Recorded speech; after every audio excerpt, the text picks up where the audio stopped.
Një grup të rinj në qytetin e Gjakovës ka ndërtuar makinën e parë elektrike në Kosovë. Projekti i filluar një vit më parë kishte për qëllim shndrimin e një veture me benzinë në një makinë elektrike. Të rinj thonë se qëllimi kryesor është ruhet mjedisi i vendit. Korrespondentja jon Edlira Blaca ishte në Gjakovë për nga na dërgoi një kronik për makinën e re elektrike. 6 të rinj nga mosha 14 deri në 16 vjeçare, pjesëtar të qendrës kreative Bonevet në Gjakovë, kanë ndërtuar makinën e parë elektrike në Kosovë. Tash e një vit ata kanë punuar në shëndrimin e makinës me benzinë në një makinë elektrike, që sipas tyre i bën edhe të rinjt e parë në Evropë që kanë bërë diçka të tillë. Ideja ka lindur në vitin 2016, kur përfaqësuesit e qendrës Bonevet, ku kryesisht zhvillohen projekte që kanë të bëjnë me teknologjinë e inovacionit, kanë vendosur të sfidojnë të rinjt në prodhimin e një makine elektrike. Administratorja e kësaj qendre, Zana Albani, thotë se ekipi punues është zgjedhur me shumë kujdes. Grupi formohet nga 50% vajza dhe 50% djem, është kjo për të bërë një shtytje më të madhe që edhe vajzat mund të jenë të mirë në teknologji sapo edhe djem. Qëllimi i saj është të tregojmë se edhe të rinjt tanë mund të jenë krijues si të rinjt në vende të tjera, të sfidojmë aftësitë e tyre dhe gjithë ato mësimet apo trajnimet që ata kanë përfituar në Bonevet. Ndërkohë vetë të rinjt flasin me entuziazëm për përfundimin e këtij projekti, proces ky që sipas tyre nuk ka kaluar pa vështirësi.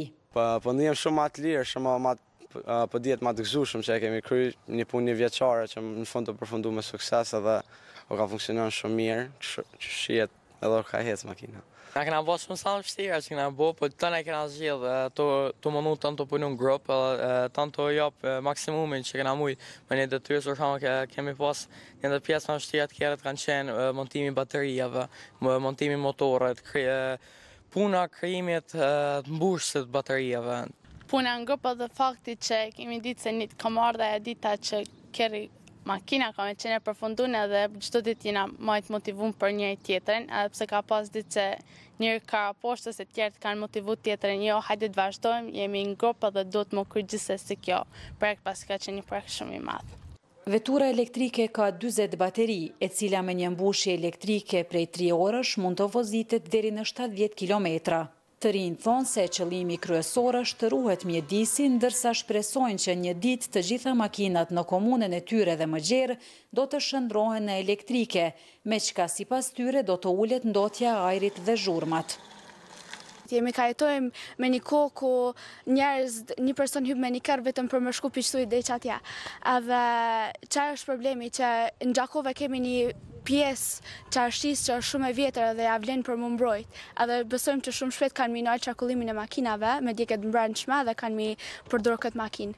Mi jap gjithve një mesazh që se kanë dëshirën, vullnetin edhe mendojnë që mundon mi realizu një punë atëherë mi janis edhe gjithmonë mi jap maksimumin për shkak se vetë kum provu që kur don mi bë diçka kemi bë edhe di që rinia kosovare ka një ardhmë të ndritur. Tani që kanë përfunduar këtë projekt, të rinj shprehen të gatshëm për projekte të reja, të tilla si partneritete të mundshme me kompanitë për të ndërtuar makina që punojnë me energji të pastër. Për Zërin e Amerikës, Edlira Blaca, Gjakovë.